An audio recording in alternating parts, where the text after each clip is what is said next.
अकेले हैं तो क्या गम है। रजनी को पता नहीं था कि जिन पढ़ाई की बातों को वो बचपन में छोड़ आई है, वही बातें दोबारा से उसकी जिंदगी में एक मीठी सी हलचल लेकर आएंगी। शुभम और विभा दोनों ही बचपन से रजनी के बिना अकेले कभी नहीं रहे। रजनी जब भी मायके जाती थी तो भी वो दोनों साथ ही जाते थे। करण, रजनी के पति, एक बिजनेस के मालिक थे।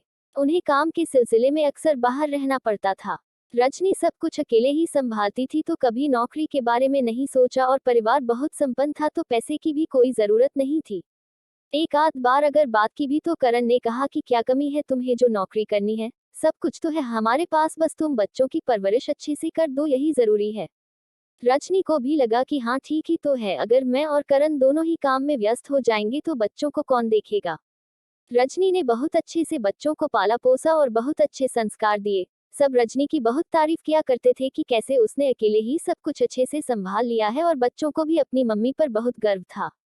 धीरे धीरे बच्चे बड़े होने लगे और अपने फैसले खुद लेने लगे। अब उन्हें हर चीज के लिए रजनी की जरूरत नहीं पड़ती थी।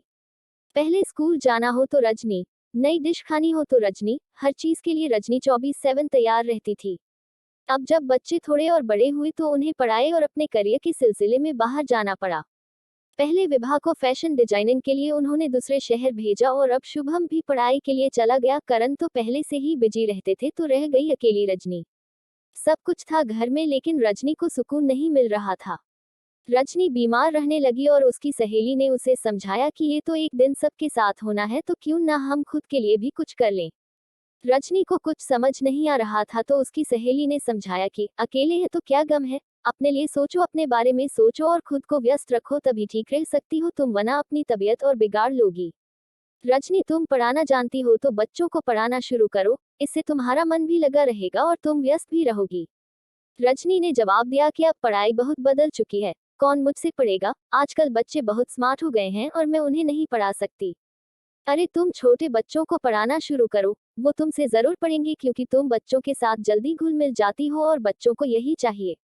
रजनी ने करण से बात को, और वो भी रजनी के इस फैसले से सहमत हो गया। रजनी ने घर के बाहर बोर्ड लगा दिया और धीरे धीरे आसपास के बच्चे उससे पढ़ने आना लगे। करण रजनी को देखकर खुश हुआ कि वो अब व्यस्त रहती है, और शुभम और विभा ने भी रजनी के इस फैसले की तारीफ की। अब रजनी ने अपने अकेलेपन को दूर करने का मकसद ढूंढ लिया था।